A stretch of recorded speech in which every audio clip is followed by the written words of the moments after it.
ओम शांति। आज 4 मई 2022।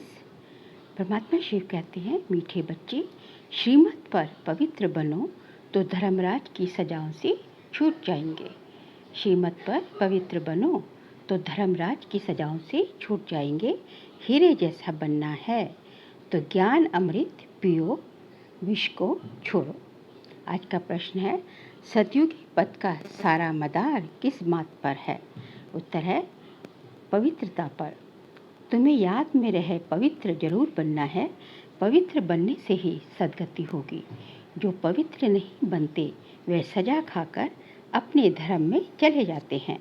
तुम भल घर में रहो परंतु किसी देहधारी को याद नहीं करो। पवित्र रहो तो ऊंट पद मिल जाएगा। आज का गीत बजा है, तुम्हें पाके हमने जहाँ पा लिया है, जमी तो जमी आसमां पा लिया है। किसको पाके? भगवान को पाके। ओम शांति। शिव भगवान वाच। और कोई को भी भगवान नहीं कहा जाता। एक निराकार परम पिता परमात्मा को ही शिव बाबा कहा जाता है। वह है सभी आत्माओं का बाप। पहले पहले ये निश्चय होना चाहिए, हम शिव बाबा के बच्चे जरूर हैं। दुख के समय कहते हैं, परमात्मा सहायता करो, रहम करो। ये भी नहीं जानते हैं कि हमारी आत्मा परमात्मा को याद करती है। अहम आत्मा का बाप वह है। इस समय सारी दुनिया है पतित आत्माओं की। गाते हैं हम पापी हैं, नीच हैं, आप संपूर्ण निर्विकारी हैं, परंतु फिर भी अपने को समझते नहीं हैं। बाबा समझाते हैं कि जब तुम कहते हो कि भगवान बाप एक है तो तुम सब आपस में भाई भाई हो गए। फिर शरीर के नाते मतलब जब ब्रह्मा के बच्चे बने तो सब भाई बहन ठहरे। शिव बाबा के बच्चे फिर प्रजापिता ब्रह्मा के भी बच्चे ठहरे। ये है तुम्हारा बेहद का पिता, टीचर, गुरु। ये कहते हैं, मैं तुमको पतित नहीं बनाता हूँ, मैं तो आया ही हूँ पावन बनाने। अगर मेरी मत पर चलेंगे तो यहाँ तो सब मनुष्य रावण की मत पर हैं। सब में 5 विकार हैं। बाबा कहते हैं, बच्चे अपने विकारी बनो, श्रीमत पर चलो, परंतु विकारों को छोड़ते ही नहीं हैं तो स्वर्ग के मालिक बनते नहीं। सब अजामिल जैसे पापी बन गए हैं। रावण संप्रदाय है, ये शोक वाटिका है, कितना दुखी है। बाबा आकर फिर राम राज्य बनाते हैं तो तुम बच्चे जानते हो कि सच्चा सच्चा युद्ध का मैदान है। गीता में भगवान ये सृष्टि चक्र, ये सृष्टि स्थल जो है, साकार दुनिया जो है, साकार लोग युद्ध का मैदान है, क्योंकि यहीं पर जो है हम जो है अपने विकारों से युद्ध कर रहे हैं, अपने विकारों को जीतने के लिए युद्ध कर रहे हैं। गीता में भगवान कहते हैं, काम महाशत्रु है, उन पर जीत पहनो। सो तो पहनते नहीं हैं। अभी बाप बैठ समझाते हैं, तुम्हारी आत्मा इन ऑर्गन्स द्वारा सुनती है, फिर सुनाती है, एक्ट आत्मा करती है। हम आत्मा हैं, शरीर धारण कर पाठ बजाते हैं, परंतु मनुष्य आत्म अभिमानी के बदले देह अभिमानी बन पड़े हैं। बच्चे बाबा कहते हैं कि मनुष्य जो है इस सृष्टि पर जो है द्वापर से जो है आत्म सोल कॉन्शियस होने के बजाय क्या है बॉडी कॉन्शियस बन पड़े हैं। इसलिए सारी जो है सारी गड़बड़ी इसी के कारण होती है, क्योंकि अपने को आत्मा नहीं समझते, अपने को शरीर समझते हैं। अब बाबा कहते हैं, देही अभिमानी बनो, आत्म अभिमानी बनो। सतयुग में आत्म अभिमानी रहते हैं, परमात्मा को नहीं जानते हैं। यहाँ तुम देह अभिमानी हो और परमात्मा को भी नहीं जानते हो, इसलिए तुम्हारी ऐसी दुर्गति हो गई है। दुर्गति को भी नहीं समझते नहीं हैं। जिसके पास धन बहुत है वह तो समझते हैं हम स्वर्ग में बैठे हैं। बाबा कहते हैं, ये सब गरीब बन जाते हैं क्योंकि विनाश होना है। विनाश होना तो अच्छा है ना, हम फिर मुक्ति धाम में चल जाएंगे। जो सब इस टाइम साहूकार हैं वो ज्ञान नहीं उठाएंगे तो वो जो है सतयुग में जाके क्या होंगे, गरीब बन जाएंगे। इसमें तो खुश होना चाहिए। तुम मरने के लिए तैयारी कर रहे हो। मनुष्य तो मरने से डरते हैं, बाबा तुमको वैकुंठ ले चलने के लिए लायक बना रहे हैं। पतित दुनिया में ही जन्म लेते रहते हैं, स्वर्गवासी कोई भी नहीं होते। मूल बात बाप कहते हैं, पवित्र बनो। पवित्र बनने बिगर पवित्र दुनिया में चल नहीं सकेंगे। पवित्रता पर ही अबलाओं पर मार पड़ती है। विष को अमृत समझते हैं, विष क्या है, जितना जो है विकार जो है इसको विष है, और उसी को जो है, क्योंकि ये सारी दुनिया ही जो है क्या है, ये विष से ही बनी पड़ी है। आजकल जो है दुनिया क्या है, विष की है, और इसी को जो है सब लोग जो है, जो अल्पकाल का सुख है, जो विकारों के वश जो सुख मिल रहा है, उसी को जो है, जो माया का फॉर्म पे, इसी को सब क्या समझते हैं, इसी को क्या समझते हैं, अमृत समझते हैं।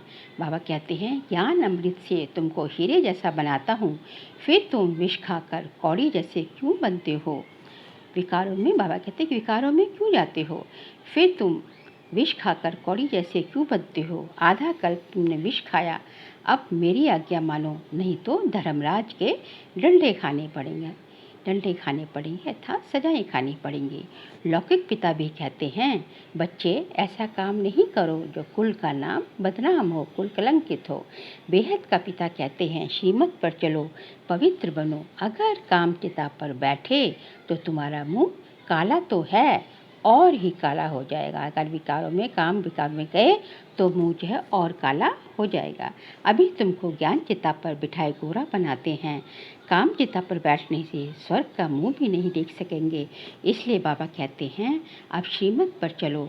बाबा तो बच्चों से ही बात करेंगे ना, बच्चे ही जानते हैं बाबा हमको स्वर्ग का वर्षा देने आए हैं। कलयुग अब पूरा होना है। जो बाबा की श्रीमत पर, जो भगवान की श्रीमत पर चलेंगे, उनकी ही सद्गति होगी। पवित्र नहीं बनेंगे तो सजा खाकर अपने धर्म में चले जाएंगे। भारतवासी ही स्वर्गवासी थे, अब पतित बन पड़े हैं, स्वर्ग का पता ही नहीं है।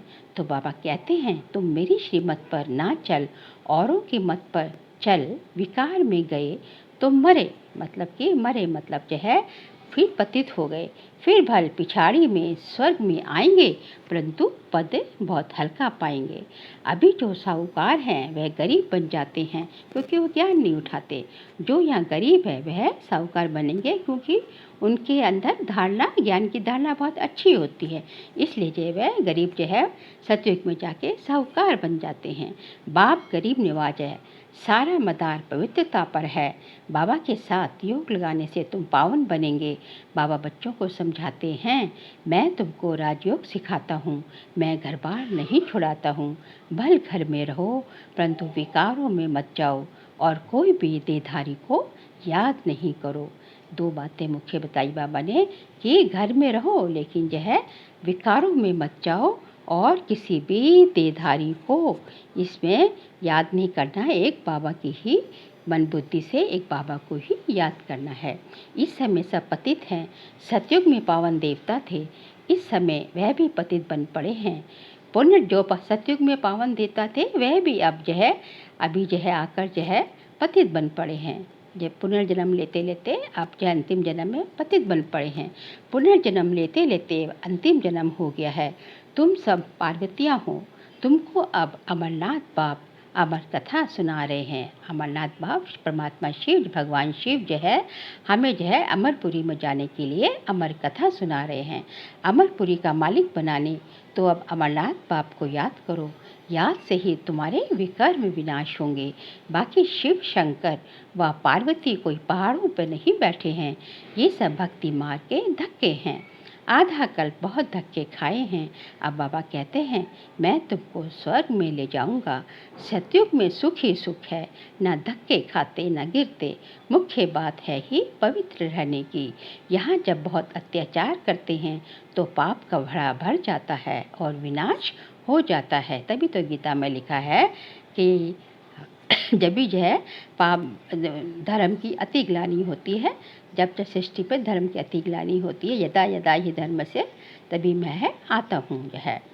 अब एक जन्म पवित्र बनो तो पवित्र दुनिया के मालिक बन जाएंगे। अब जो श्रीमत पर चले, अगर कल पहले श्रीमत पर नहीं चले तो अभी भी नहीं चलेंगे, क्योंकि ये 5000 वर्षों का ही जो है साइकिल है, सृष्टि चक्र है।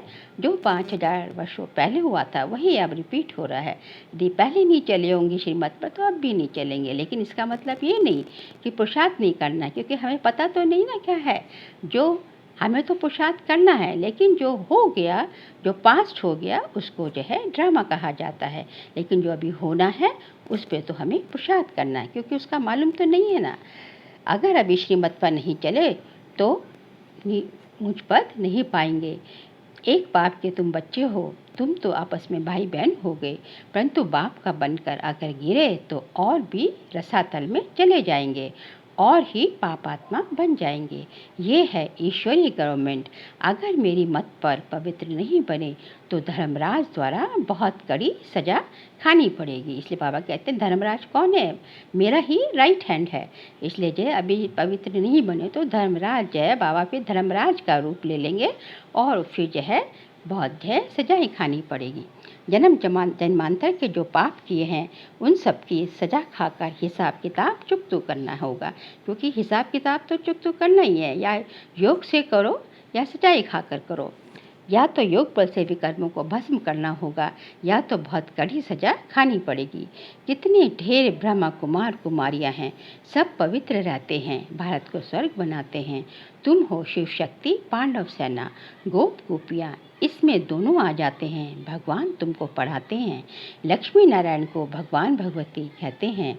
उनको जरूर भगवान ने ही वर्षा दिया होगा। भगवान ने आकर तुमको देवता बनाते हैं।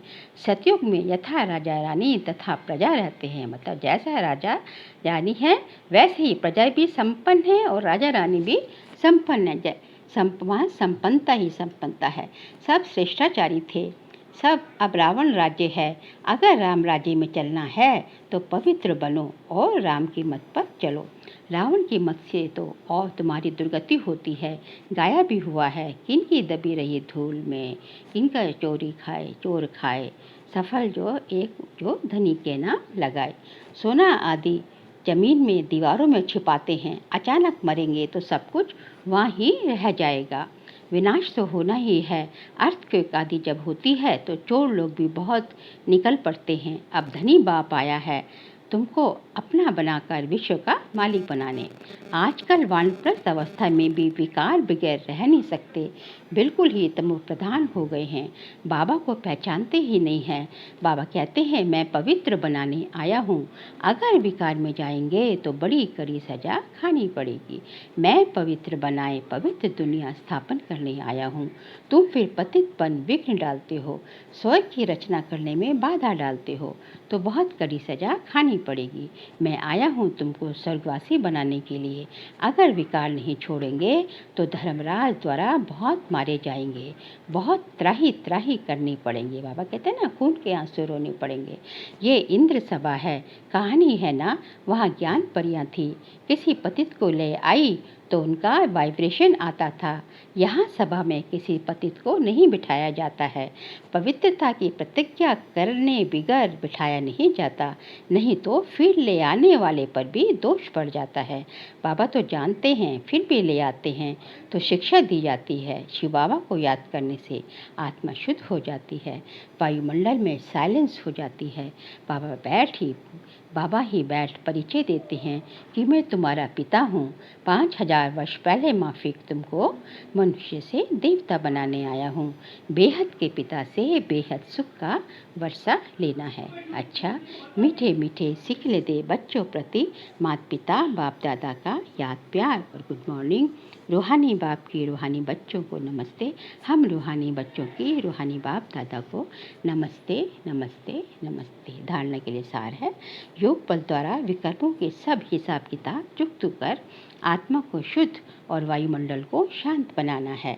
बाप की श्रीमत पर संपूर्ण पावन बनने की प्रतिज्ञा करनी है। विकारों के वश होकर स्वर की रचना में विघ्न रूप नहीं बनना है। आज का वरदान है, मन बुद्धि की स्वच्छता द्वारा यथार्थ निर्णय करने वाले सफलता संपन्न भव। मन बुद्धि की स्वच्छता द्वारा यथार्थ निर्णय करने वाले सफलता संपन्न भव।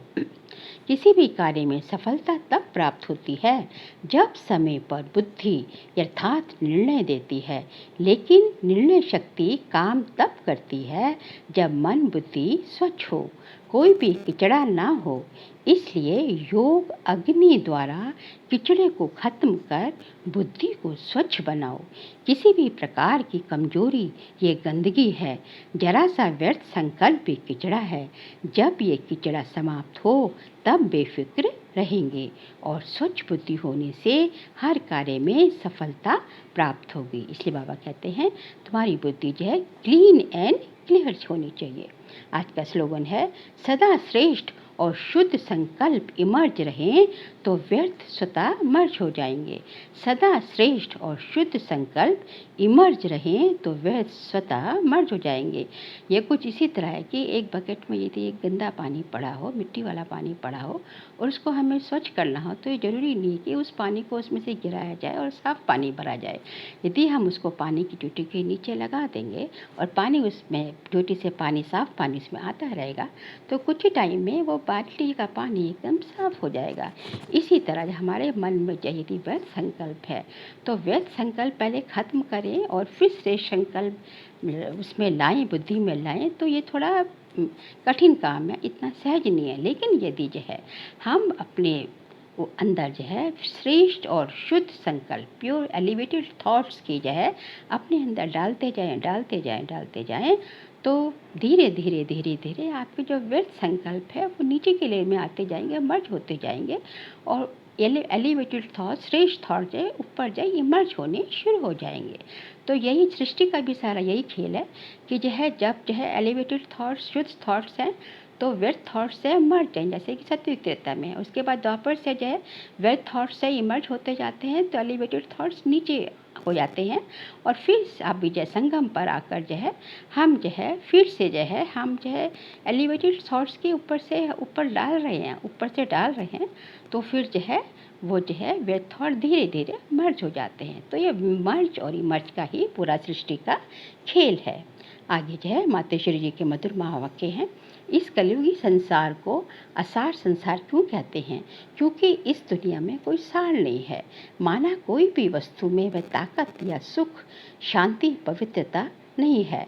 इस सृष्टि पर कोई समय सुख, शांति, पवित्रता थी, अभी वह नहीं है, क्योंकि अभी हर एक में 5 भूतों की अर्थात विकारों की प्रवेशता है। इसलिए ही इस सृष्टि को भय का सागर या कर्म बंधन का सागर कहते हैं। इसमें हर एक दुखी हो परमात्मा को पुकार रहे हैं, परमात्मा हमको भवसागर से पार करो। इससे सिद्ध है कि जरूर कोई अभय या निर्भयता का भी संसार है जिसमें चलना चाहते हैं। इसलिए इस संसार को पाप का सागर कहते हैं, जिससे पार कर पुण्य आत्मा वाली दुनिया में चलना चाहते हैं। तो दुनियाएं 2 हैं, एक सतयुगी सार वाली दुनिया, दूसरी है कलयुगी असार की दुनिया। दोनों दुनियाएं इस सृष्टि पर होती हैं। मनुष्य कहते हैं, हे प्रभु, हमें इस भवसागर से उस पार ले चलो। उस पार का मतलब क्या है? लोग समझते हैं उस पार का मतलब है जन्म मरण के चक्र में ना आना, अर्थात मुक्त हो जाना। अब यह तो हुआ मनुष्य का कहना, परंतु परमात्मा कहते हैं, बच्चों, सचमुच जहाँ सुख शांति है, दुख अशांति से दूर हैं, उस दुनिया में मैं तुमको ले चलता हूँ। जब तुम सुख चाहते हो तो जरूर वो इस जीवन में होना चाहिए। अब वो तो सतयुगी वैकुंठ के देवताओं की दुनिया थी, जहाँ सर्वदा सुखी जीवन थी। उन देवताओं को अमर कहते थे। अब अमर का भी कोई अर्थ नहीं है। ऐसे तो नहीं देवताओं की आयु इतनी बड़ी थी जो कभी मरते नहीं थे। अब यह कहना उन्हों का रॉन्ग है, क्योंकि ऐसे है नहीं। उनकी आयु कोई सतयुग त्रेता तक नहीं चलती है, परंतु देवी देवताओं के जन्म सतयुग त्रेता में बहुत हुए हैं।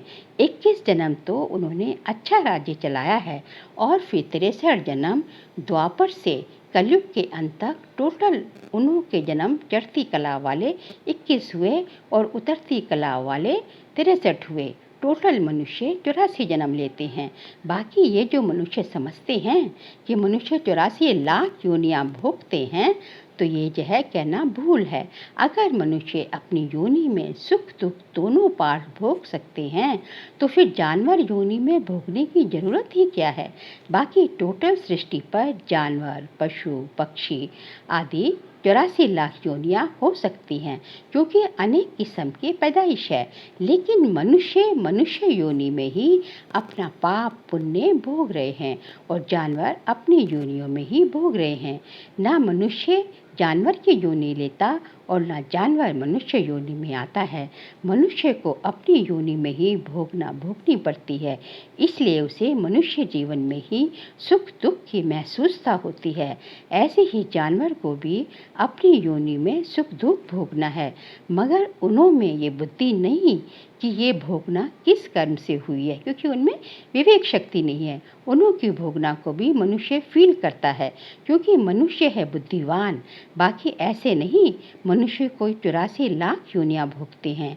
ये तो मनुष्य को डराने के लिए कह देते हैं कि अगर गलत कर्म करोगे तो पशु योनि में जन्म मिलेगा। हम भी अभी इस संगम पर अपनी जीवन को पलटाए पाप आत्मा से पुण्य आत्मा बन रहे हैं। अच्छा, ओम शांति।